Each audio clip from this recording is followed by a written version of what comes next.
생생한 뉴스 속 이야기를 직접 전합니다. 취재 파일.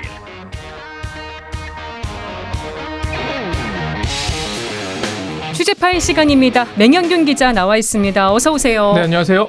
오늘 노조 관련 현안 들고 왔네요. 예, 현안도 좀 생각해보고 그리고 우리가 생각해볼 문제도 좀 살펴보려고 하는데, 첫 번째 주제는 외교 일정 마친 윤석열 대통령 다시 노조 드라이브 건다라는 주제를 뽑았습니다. 네, 어제 국무회의에서 윤 대통령이 민주노총을 언급했잖아요. 네, 이게 패턴 같아요.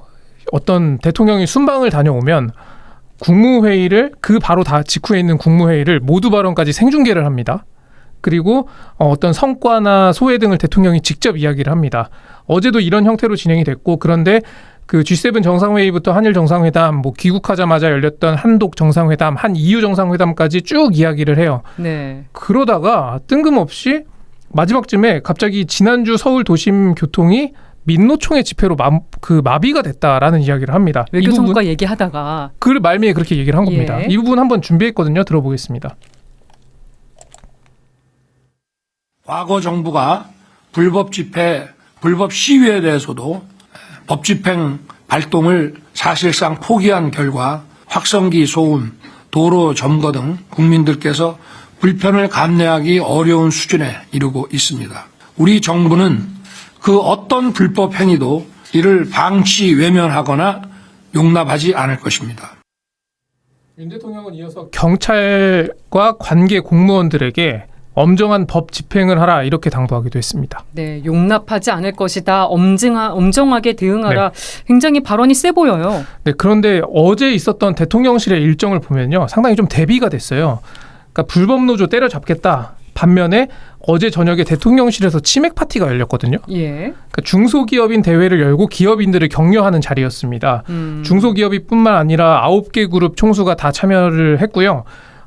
기업인 격려하는 일정도 필요하고요.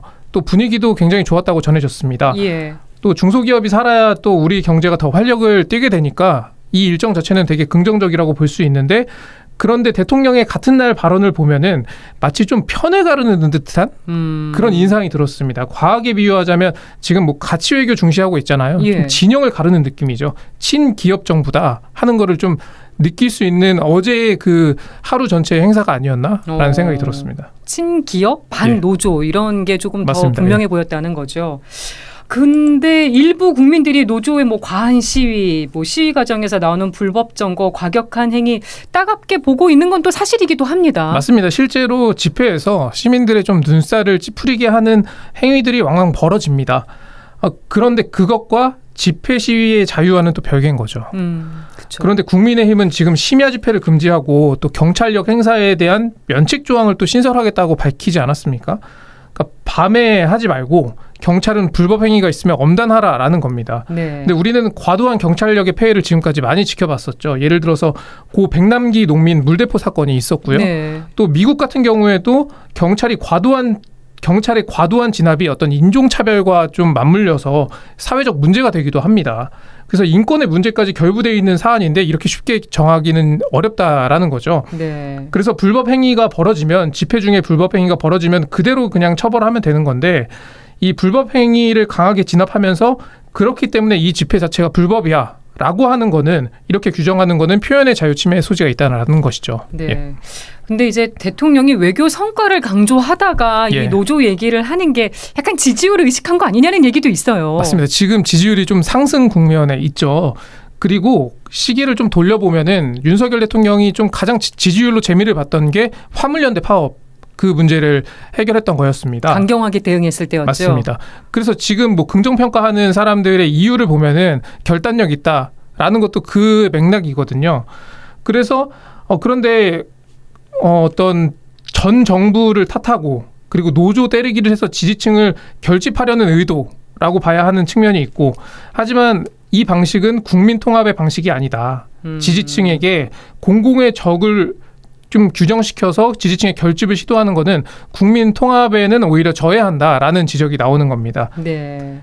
그리고 대통령이 노동 관련해서 해결해야 할 이슈는 어떤 뭐 무질서한 집회 문제뿐만 아니라 여전히 일자리를 찾지 못해서 힘들어하는 청년들 문제도 해결해야 하고요. 또 최근에 또 물류 창고에서 지게차를 운전하던 청년이 숨지는 사고가 발생을 했습니다. 예. 그러니까 여전히 물류 창고에서는 안전이 담보되지 않은 야간 노동이 계속되고 있는 거죠. 네. 야간 집회를 문제에 삼을 게 아니라 이런 노동 현장의 안전을 대통령은 더 살폈어야 되지 않나라는 아쉬움이 있고요.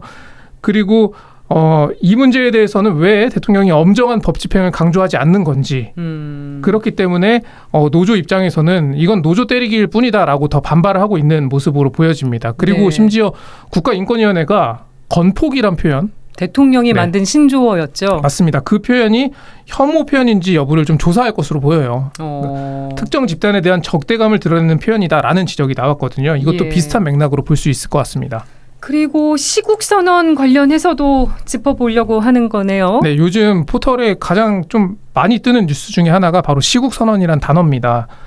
대표적으로 천주교 정의구현 전국 사제단의 시국선언이 있는데요. 앞서 우리가 노동 얘기를 좀 했잖아요. 네. 최근 그러니까 지난 월요일이었죠. 정의구현 사제단의 시국미사 내용을 좀 전해드릴까 하는데 지난 22일이었습니다. 의정부 교구에서 미사가 봉헌이 됐고 윤 대통령을 상당히 높은 수위로 비판을 했습니다. 의정부 교구의 원동일 신부가 강론에 나섰거든요. 네. 노동자들을 사람으로 보긴 하느냐, 돈이나 어떤 경제 발전의 수단, 도구로 보고 있진 않느냐 이런 얘기를 했고요. 그러면서 노동자들과 대화하라, 그들도 대한민국 국민이다 이렇게 촉구하는 목소리도 있었는데요. 이 부분도 준비를 했거든요. 한번 들어보겠습니다. 전쟁이 나면 다 죽는데 무슨 압도적인 전쟁을 합니까? 좋은 전쟁이란 존재하지 않습니다. 마지막으로 윤석열 대통령에게 묻고 싶습니다. 노동자를 사람으로 보긴 하시는 겁니까? 경제 발전의 수단이나 도구로 보고 있진 않으시는지요? 노동자들과 대화하고 그들도 대한민국의 국민임을 받아들이십시오.